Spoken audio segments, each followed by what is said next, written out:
Un jardin, c'est un travail permanent. Ça vous apprend à la fois la constance, la patience, ça vous apprend à accepter les fantaisies de la nature, à lutter avec elle, à l'accompagner. C'est très compliqué.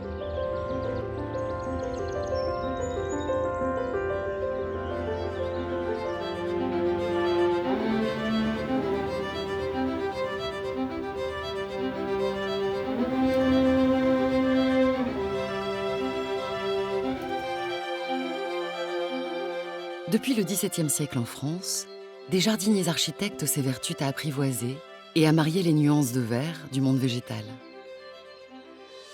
Leur recherche de perfection formelle a donné naissance à un style bien particulier, le jardin à la française. Dans le sud de la Bourgogne, entre Tournus et Cluny, se trouve le château de Cormatin, un monument du XVIIe siècle niché au milieu d'un parc de 12 hectares. Le domaine, longtemps laissé à l'abandon, a retrouvé de sa superbe grâce à la restauration menée par ses nouveaux acquéreurs. Les travaux débutés en 1980 ont révélé des trésors. De splendides décors, peints et sculptés, qui se déploient du sol au plafond. Chaque matin, François Simonet-Langlard, l'un des maîtres des lieux, fait le tour du propriétaire. Il ne se lasse pas de la beauté de la demeure, à l'intérieur comme à l'extérieur.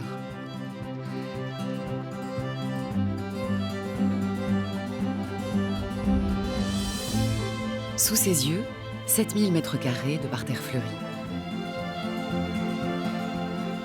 Une fontaine de vie, un labyrinthe de 3000 buis entourés d'eau, dans lequel, dit-on, se serait perdu l'ancien président de l'URSS, Mikhaïl Gorbatchev, invité par François Mitterrand lors d'une visite privée en Bourgogne.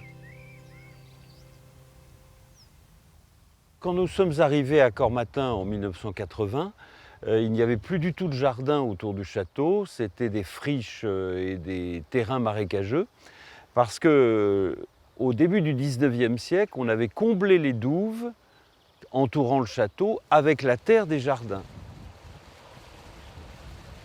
Le souci a été de recréer un jardin dans l'esprit du début du XVIIe siècle.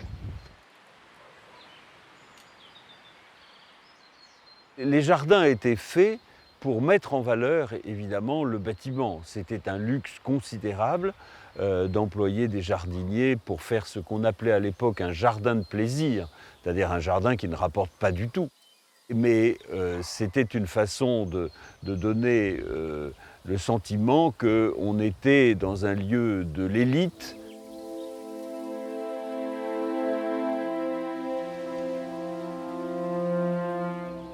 Au XVIIe siècle, que l'on appelle aussi le Grand Siècle, l'élite aimait se perdre dans la verdure.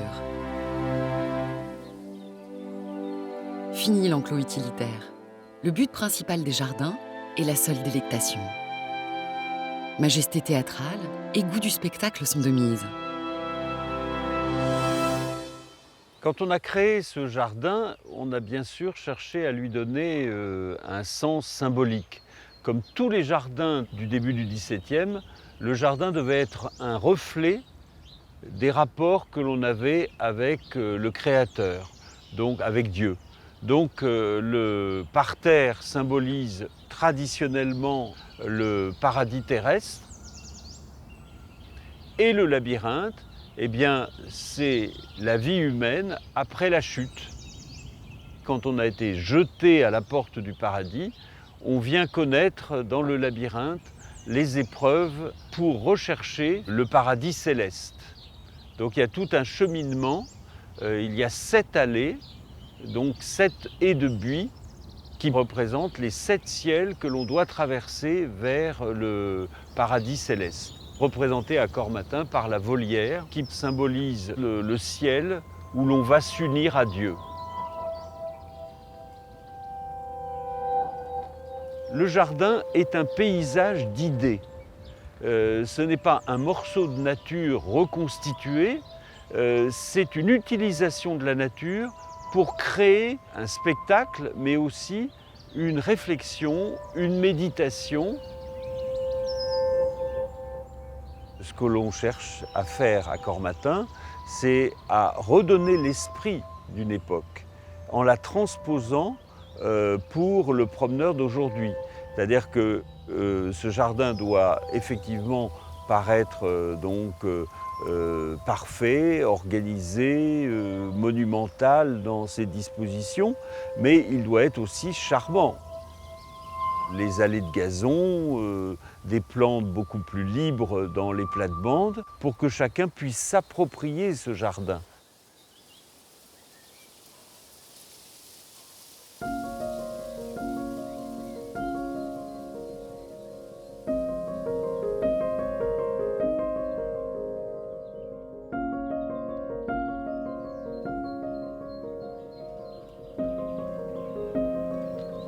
À l'arrière du château se trouve un potager. Reconstitution fidèle des potagers de la Renaissance, il est le témoin de la façon dont nos ancêtres assemblaient légumes, fruits et fleurs.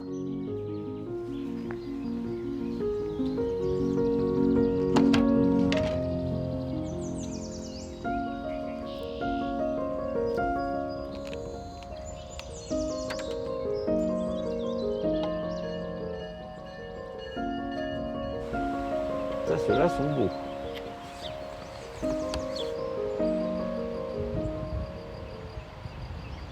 On mélange les légumes, les fleurs pour faire des compositions. C'est à la fois un jardin de production et un jardin qui cherche un aspect esthétique, qui cherche à montrer que les légumes peuvent être des éléments très beaux dans un jardin.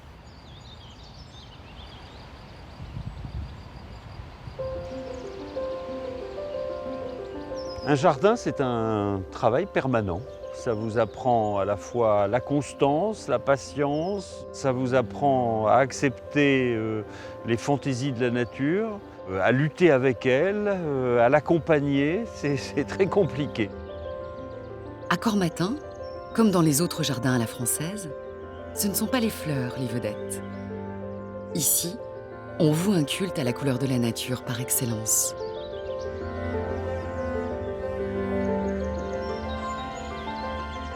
Le moment que je préfère dans ces jardins, c'est justement ce printemps. Le moment où nous sommes, parce que la nature s'épanouit, elle est dans toute sa jeunesse, on peut dire, et donc les verts sont particulièrement variés. Ce sont les feuillages qui forment la symphonie et qui animent le lieu. Les fleurs ne vont venir que comme une ponctuation elle-même dans ce jardin.